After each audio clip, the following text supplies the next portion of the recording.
Off with the first question. The floor is open. Phil, I'll jump in there. Players have said in the past, you get after him pretty good in those film sessions. That being said, what's this week been like with those guys? Harder than normal? Well, I try to be really consistent that one game is not different than another game. Every one is important. It's the next game. What you did the past week really doesn't influence the next week. It's a new preparation. It's a new week. So we corrected what we had to correct last week, and we just got on with our business. Now, we were in pads on Wednesday, so, we've got to get back to playing our gaps and playing physical in the run game. When you allow a team to run for 190 yards like we did last week, it leaves all their options open on second and third down. So, we lost a couple critical fourth downs, that 4th and 6 and 4th and 3. And if we make those plays, the entire game is different. So, but I think that the run game allowed them to do that. So, we just got back to basics, and we got to move forward.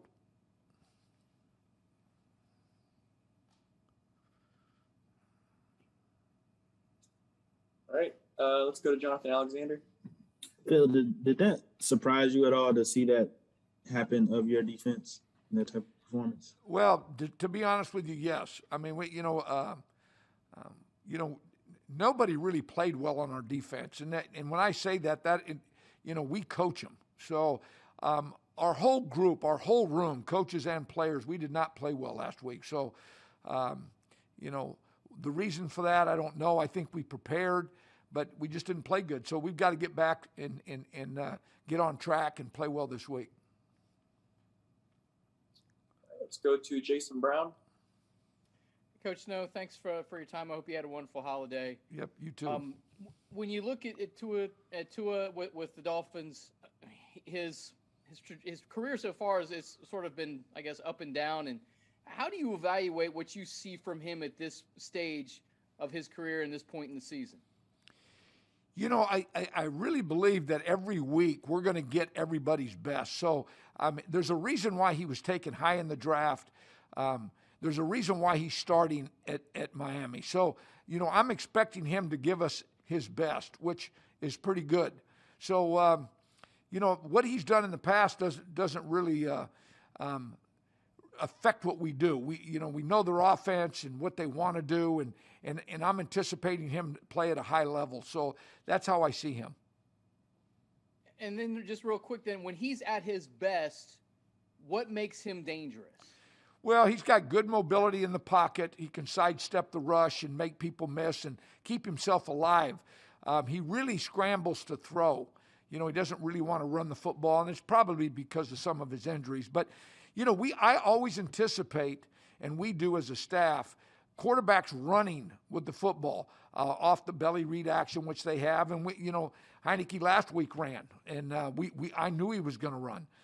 And I'm anticipating the same thing from him. So even though he's been nicked up a little bit, I do believe on critical down and distances that he will carry the football. And so he presents a lot of problems that way. He's got good mobility and he's got a good arm.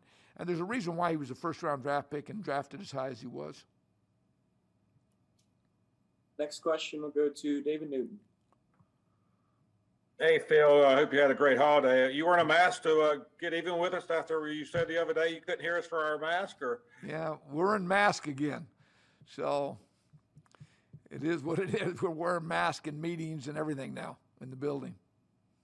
Okay. I wanted to ask you, and I apologize, I came on late, but in your 6 losses, the defense is allowing over 100 yards more rushing a game than they are in the 5 wins.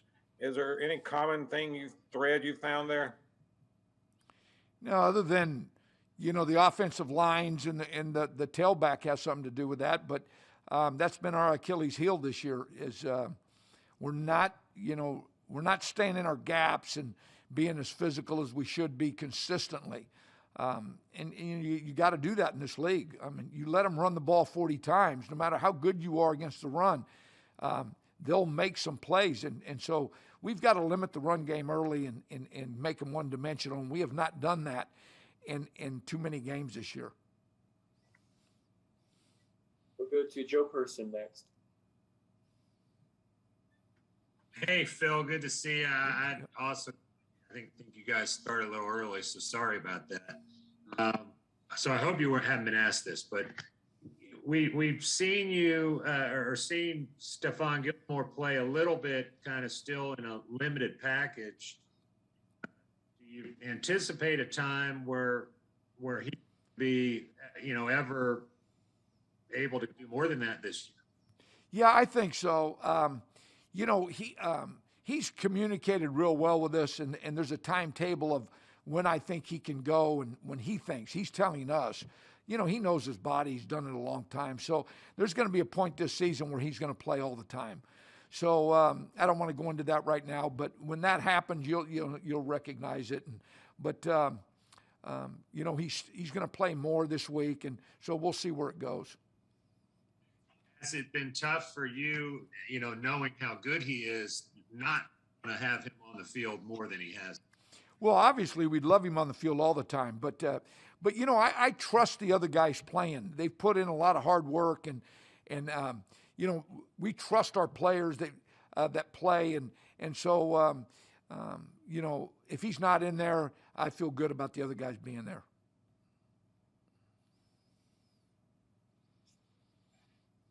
I don't see any other hands raised. You guys have any more questions for Coach Snow? Well, happy Thanksgiving, guys. Thanks, Coach. Yep. Thanks, Coach. And you, Phil. Thanks.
for him.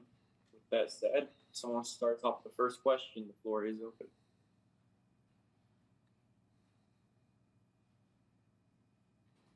It's an easy day.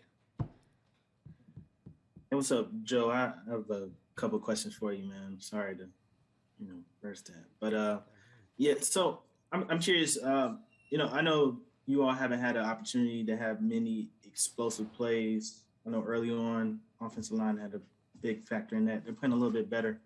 But I want to ask you, get your opinion instead of me just saying stuff. Why do you think you all haven't been able to have as many explosive plays as I'm sure you would like so far? I think there's, I'm sure there's a lot of reasons or thoughts. It's a combination of things. Sometimes it's as we just have to make some plays. We have to, push the ball down the field and take some shots. Making people miss. Maybe some play calling. Put them in positions to have success for shots. So I think it's a combination of things. I don't think it's any one particular reason, but and then it's just a matter of what what are explosives and what are you trying to get done. It's a fine line sometimes, but at the end of the day, we have to make people miss and make plays. Make the plays that are thrown to us, and so I think it's a combination of things. And what do you define as an explosive play, or do you have another term for plays, and how important are they, do you believe? Well, I think explosive plays are huge for a game, and sometimes it's ones that aren't even. You look back at the Arizona game. The throw to DJ from Cam. It was an incomplete pass, but it was a PI. That's really an explosive play, and so a lot of times it's it's a fine line whether it's hard to get a lot of 20-yard plays in the NFL. But if you can attacking and staying consistent 15 to 20-yard plays and have those. And then not turn the ball over, you have a recipe for success. But sometimes it's not necessarily the plays. It could be penalties that can help help create an explosive that you have to take advantage of. But no, it's definitely something that we have to do a better job of. Let's go to David Newton, followed by Darren Gant. Hey, Joe, hope you had a good holiday. Likewise. I wanted to ask you, Matt was saying during the Washington game that one of the reasons he called timeout and went for it on fourth down was Cam didn't have a full grasp of the 2-minute offense. Where does he stand in that now? And are you better equipped to handle that if you get in a similar situation? Yeah, I think another week in the system. I think he's naturally going to get more and more comfortable. And if we get the ball at the end of the game, it's our job to finish that regardless of anything. And so we didn't get that job done last week, and if it happens this week, we got to take advantage of it. And following up kind of what Jonathan was talking about, and Matt said the lack of deep pass was on him and you for not challenging deep. I mean, he mentioned the fact that a lot of your system is built on underneath routes. Are you having to adjust that a little bit for the league or for what Cam can do? No, I wouldn't say it's strictly for underneath routes. Sometimes you get explosive plays for underneath routes, guys, making plays, and it's a fine line. Sometimes you take shots. It can be a deep incomplete pass. It can be 2nd and 10, but it also can be a 50-yard completion, a touchdown. So you have to weigh the pros, with that and understand as the games are going. But at the end of the day, in order to, as a play caller, it's a lot easier when you're not having to call 12 play drives. And able to, change the field. And so we have to do a better job of just being explosive and staying on the field and making the most of those opportunities. Thank you. Joe, in terms of what you guys have in for Cam, does he have like a little bit of everything now, or are there still like entire sections of the playbook that, okay, we'll get to that later kind of thing? Or does he have just a smattering of everything right now? Yeah, we're kind of, it's kind of a day by day. We're kind of installing the game plans, and we always preach, and trying to put our players in position to have success and figuring that out, and including Cam in that, and finding out things that he does well and incorporating that into it. But for us to kind of go just to day one of training camp and try to think we have the time to teach all these plays and teach, that's what the training camp and OTAs are for. And so we're kind of just doing everything on the run, and and he's doing an incredible job, and he's showcasing his process and his work ethic and how intelligent he is to be able to grasp it all so quickly.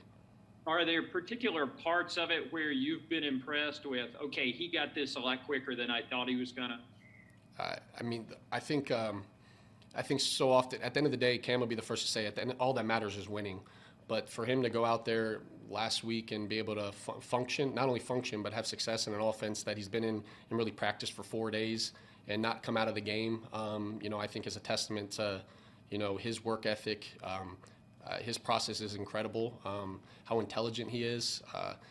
All of that stuff is a lot of things don't go noticed, but how late he stays here and just talking to him the night before the game, just going through the game plan, just how much he grasps and how much he understood, the why of what we were doing for it. And so, you saw, it was fun to get a taste of exactly, how great Cam Newton is.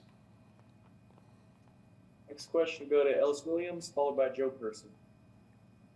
Joe, with all the turnover you guys have had on the offensive line, how have you noticed the leadership among that group change? Well, obviously you got Matt Paradis being being your center, and he steady. Him and Taylor, being guys that going out there every single day and just the work ethic. But Matt not being there, Pat stepped up, and those guys have they've kind of just grinded away each day. And I've loved the way that these guys are working. That they're not making any excuses, and they just show up every single day. And so they know that, hey, every week, it might be a different 5, but we're gonna find out who the 5 are, and we're gonna have success with each other. And so, I've had no issues with those guys, their work ethic and how they're playing, and I think they're continuing to get better as the season goes. Have guys like Matt and Taylor been able to teach the guys behind them? I know Matt being away right now with injury, but have you seen a overall developmental education going on amongst your group? Yeah, and I think Pat and Tony do a great job with the guys. But when you go out of practice, you see the guys. There's no one selfish in that room. We know that it takes every single one of us to have success. And when I say us, the offensive line, they all know that they need each other. And so when they're out there, they're all talking through each other's techniques. Hey, I remember just you go out there, you see Johnny Miller talking to Deontay Brown, just saying, hey, this is stuff that I've learned or whatnot. So, there's no I in that room, and those guys know that it takes all 5 of them for us to have success, and so whoever the 5 are going to be, and so they're all working together, and so I really enjoy that room, being around that room. Thank you. Hey, Joe, can you hear me okay? Yeah, got you, Joe. Question about quarterback. After seeing Cam take every snap last week, is that pretty much the game plan again this week? We're kind of, it was as the game was going, it was conversations that we were having on a regular basis, and so each drive just kind of, Cam was doing a great job this past week of he was in a flow, and but we're going into the game just like we always do every week, preparing all 3 quarterbacks, and they all got to be ready for 60 plays, and so PJ and Matt both understand that, and so obviously Cam going out there and trying to be doing what he can to move the field and help our offense. And I know that if PJ has the opportunity to go in there, he's going to be able to go. And so however coach wants to roll with it, our guys are going to be ready. Then also want to get your take on how you thought Brady Christensen played last week and sort of your assessment of him going forward. No, I thought Brady did a good job. It's not easy just playing in the NFL as a rookie as it is, but just going in on early in the game, just someone goes down and you go from having to back up multiple positions to now I'm starting at this, and I thought he played well, and it was one of his better games, and I think it was definitely something for him to build upon. I got time for one more, so let's go to Jonathan Alexander before we let Joe go. Joe, I just had a question about Terrace. I guess in what ways could you, because he looked great in the preseason and just kind of hadn't had many catches this year. In what ways can y'all kind of get him going? Yeah, I have to do a better job. Our passing game, I have to do a better job in our passing game, us being more efficient, us being more explosive, and I think that's utilizing our guys. We have to, we have to do a better job at that. And I think as the season goes on, we're going to have to. There's going to be times like at the end of the game last week where we're going to have to throw the ball to win, and so I'm going to have to do a better job of putting our guys in a better position to have success. Obviously he was out for a couple weeks, in particular, but no, I have to get him more involved. All right, thank you, Joe. I appreciate it, guys. Hope you had a good Thanksgiving.